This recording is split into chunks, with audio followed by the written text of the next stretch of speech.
Hey there, William. How you doing? Hope your week is going well as well, and you're getting all your practicing. You're rocking classical and otherwise. I got your video, and I'll just kind of go down the list, answer your questions, and maybe get you some new stuff to work on today. So first thing that I wanted to go through is Allegro. So it sounds good. It sounds really good. The music is there. The notes are being connected. The music, I can hear the phrasing in there, which is nice. You have nice character. It's nice march-like. I'm digging it. The one thing I want to talk about, however, though, is I know you mentioned in the video you wanted me to look at your free stroke. Now let's stop right there for a second and talk about that, because free stroke doesn't appear in a piece until I think like mid-book 2. You start seeing some free stroke. Allegro is still all rest stroke, and when you're playing that, make sure that when you're playing these fingers together, that you're not doing some free. I think you're doing some bouncing free strokes in there. So make sure to continue still doing a rest stroke with your index and your middle finger, and that your thumb can do still a free stroke. So you play that opening, that right there should all be rest stroke. But one thing I noticed in there, and I'm not sure if it was a product of trying to do a free stroke there before we kind of really got to that point, is that you want to watch the spacing of your index and your middle finger. So when you're playing, if you see right here, I'm not spread out. I see this, let me turn this angle so you can see better. I see this a lot where the fingers are kind of like spread far apart. And what you want is the same thing that I was doing before with that piece of paper for your free stroke exercise. And that what made me think of it when you were doing there, you mentioned free stroke. I'm like, oh boy, maybe he's doing free stroke there. So back towards the palm, fingers tucked together, touching together, but in a relaxed fashion. So when you do the fingers together, do it real slow and see if you can keep your fingers together and not separated out, kind of like this right here. So those almost fingers together. And sometimes it's hard to see from like the perspective down here if that's what's happening or not. And you can do what I did in school, which is I had like a mirror on the wall, or you can use your phone or a device or your tablet or something and turn the camera on, and you can see it. Like, say how I'm looking at my screen right now, I'm watching my fingers right here, and that might be helpful for you to kind of see if your fingers are being separated or not. So that's what I want you to watch out for in terms of that right there. Making sure that you're still doing rest stroke and thumb at the same time. All right, cool. I want you to work on that. And then next thing I wanted to talk about are, actually real quick, I'll kind of do it in the order. The toy's looking good, but I want you to come in next time. I want to do that with you in person. So the second thing I want to talk about is your rock stuff. And you mentioned in there that you're really enjoying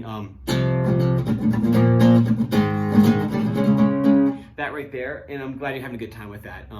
It's a fun riff, and if you want to explore more of Nirvana or that style of rock music, I'd be more than happy to take you down that road. There's a lot of great stuff in there.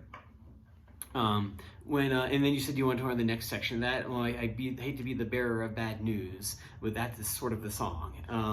I think the other part of the song, if you're curious, you basically need a chorus pedal, and I think like a delay, or I think another thing is a chorus pedal. And what you do is basically do this, or you can do this here on strings 1 and 2 on first fret. Dun, dun, dun, dun, dun, dun, dun, dun, dun, dun, dun.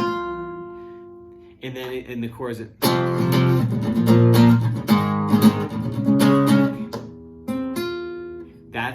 there's like a solo in there, but that's pretty much the song right there. But like I said, if you want to learn some more Nirvana tunes, let's see here, which albums would be good? Like Nevermind is probably where I would start if you want to listen to some. Make sure you get clearance from your parents first, obviously, so don't like just go listen to it without asking them first. Let's see what's In Utero is a good one, and Nevermind's a good one. They only put out so many albums. I think in Insecticide, I want to say, is another one.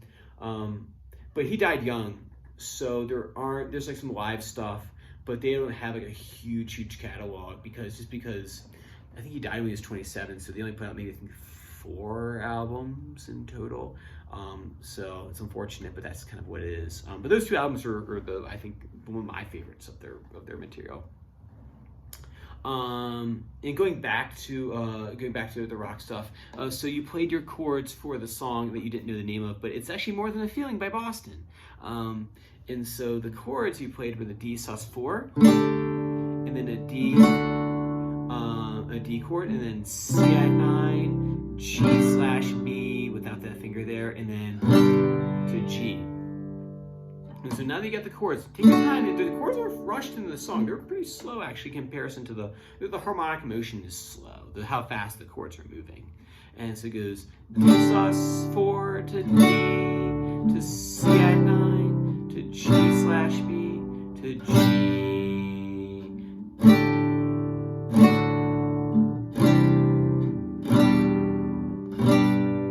And so what I did was here in your handout, I have right here, is each chord has its own little pick pattern in there.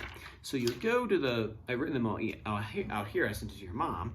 The first chord is D sus4. And what you're gonna do is you're gonna go 0, make sure you use your pick for this because I wanna do the finger picking stuff with Suzuki, so not to confuse the techniques. So make sure you use a guitar pick for this. I've already learned with my fingers, so I was gonna play it that way.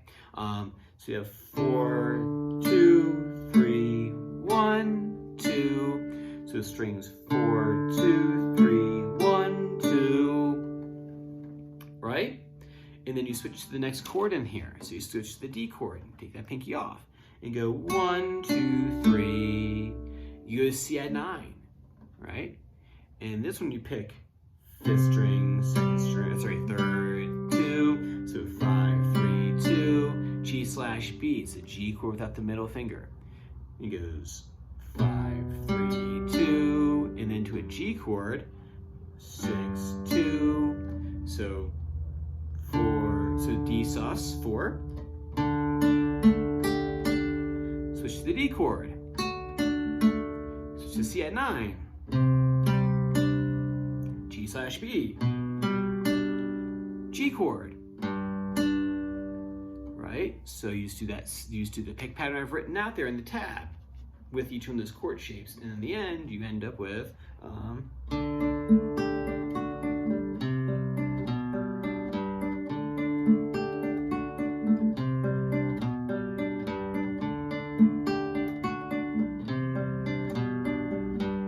right? Cool. You have that right there. And then number 3 are full power chords. We've already been talking about this, the same full power chords that you have for the Nirvana tune. And so you've had root 5 and root 6 already. You have full power chords. Here, this is the chorus section of More Than a Feeling. I'm gonna play it for you, okay? No, say yeah.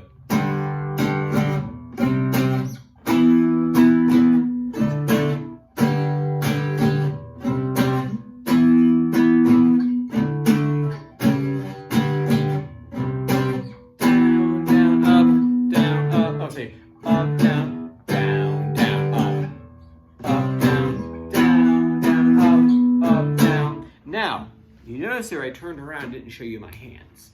That's because this is a bit of a test. I taught you root 5, I taught you root 6. I've written down the chord names, G5, C5, E5, and D5. You're gonna use your ear, okay? And you have to find whether those chords are root 5 or root 6, each one of them. And how you're gonna find out is you're gonna listen to the recording. Crazy idea, right? And you listen to the recording, and you're gonna find if I'm playing the chord on root 5 or if I'm playing the chord on root 6, right? So if I play this first chord right here, is that root 5 or root 6? I don't know, I do know, but I'm not gonna tell you. You have to find that chord for me. Next time you come in here, you gotta play that for me with correct voicings, okay?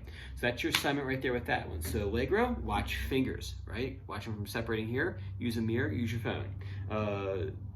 picking part for More Than a Feeling, and then your full power chord quiz exam for next time. Which one's root 5, which one's root 6? Be able to play them for me, okay?